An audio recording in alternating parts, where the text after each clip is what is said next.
All right, super quick video here for those of you guys that are using Teachable or interested in using Teachable for your courses. There's a link below this video to check that out.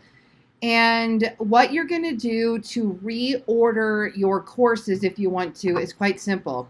So if somebody were to come to my website here, which is ballenacademy.com, this is where I sell all of my training courses.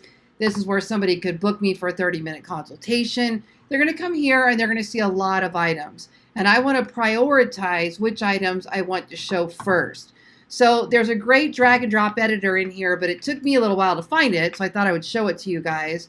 So all we have to do is log in and go over here to courses and pull up all of your courses in the directory.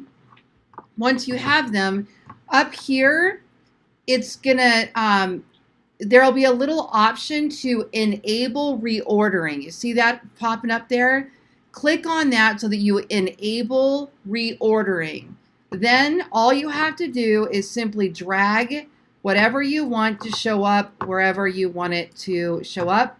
Just drag it and drop it. You can also change here and sort by name, creation date, or directory order. I like to drag and drop myself so that I can put priority on certain courses over other courses. And then what happens is when somebody shows up and they see just a few and they click view more courses, then they can actually go to the rest. So that's how easy it is to sort your courses on Teachable.